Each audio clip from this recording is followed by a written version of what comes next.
மாவட்டத்தில் கடந்த ஒரு வாரமாகவே விட்டுவிட்டு சாரல் மழை பெய்து வருகிறது. வடகிழக்கு பருவமழை நேற்று முதல் தொடங்கி பலத்த மழையாக பெய்ய தொடங்கியுள்ளது. சில மாவட்டத்திற்கு மஞ்சள் நிற எச்சரிக்கைகள் விடுக்கப்பட்டுள்ள நிலையில் நேற்று விடிய விடிய கனமழை கொட்டி தீர்த்தது. இதனால் கம்பம், கூடலூர், உத்தமபாளையம், சின்னமனூர் உள்ளிட்ட பகுதிகளில் பெரிதும் பாதிக்கப்பட்டுள்ளன. கம்பம் சுருளிப்பட்டி சாலையில் முல்லை பெரியாற்றில் வெள்ளப்பெருக்கு ஏற்பட்டுள்ளதால் பாலம் துண்டிக்கப்பட்டுள்ளது. இதனால் அந்த சாலையை பொதுமக்கள் கடந்து செல்லாதவாறு போலீசார் இருபுறமும் தடுப்புகள் அமைத்துள்ளனர். கம்பம் பள்ளத்தாக்கு பகுதியில் முதல் போக நெல் சாகுபடி அறுவடை முடிந்து அறுவடைக்கு தயாராக இருக்க நெல் வயல்கள் இந்த மழையால் சேதமடைந்துள்ளது. 18ஆம் கால்வாய் ஏகலாத்து ஓடை பகுதியில் இருந்து வந்த காட்டாற்று வெள்ளத்தின் காரணமாக கம்பம் மெட்டு காலனியில் குடியிருப்புகளுக்குள் மழைநீர் சூழ்ந்துள்ளது. இதனால் அப்பகுதி மக்கள் வீட்டை விட்டு வெளியே வர முடியாமல் தவித்து வருகின்றனர். நகர்மன்ற தலைவர் வனிதா நெப்போலியன் தலைமையில் அங்கு சென்ற அதிகாரிகள் வெள்ளத்தில் பாதிக்கப்பட்ட மக்களை வேறு இடத்திற்கு தங்க வைத்துள்ளனர். சுருளிப்பட்டி, முல்லை பெரியாறின் கரையொட்டியுள்ள பகுதிகள் ஆட்டுக்கிடை அமைத்திருந்த லட்சுமணன் என்பவர் தீபாவளி பண்டிகைக்காக 60க்கும் மேற்பட்ட ஆடுகள் அடைத்து வைத்திருந்தார். இந்த ஆடுகள் வெள்ளத்தில் அடித்து செல்லப்பட்டன. கோம்பை, பண்ணைப்புறம் பகுதியில் 60க்கும் மேற்பட்ட குடியிருப்புகளை மழைநீர் சூழ்ந்துள்ளது.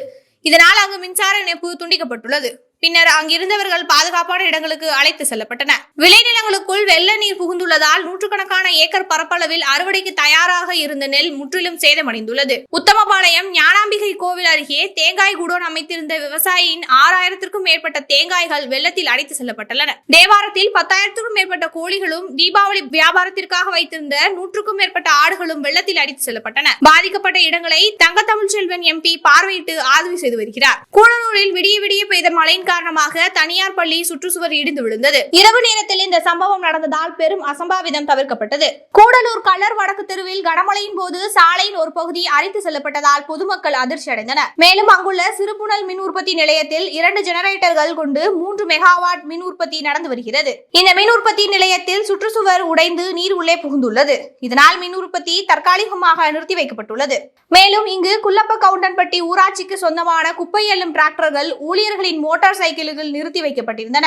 அவை அனைத்தும் மழை வெள்ளத்தில் அடித்து செல்லப்பட்டுள்ளது. தேனி மாவட்டத்தில் கடந்த 1992ஆம் ஆண்டுக்கு பிறகு ஒரே நாளில் பெய்த அதிக அளவு மழை பதிவாகியுள்ளது.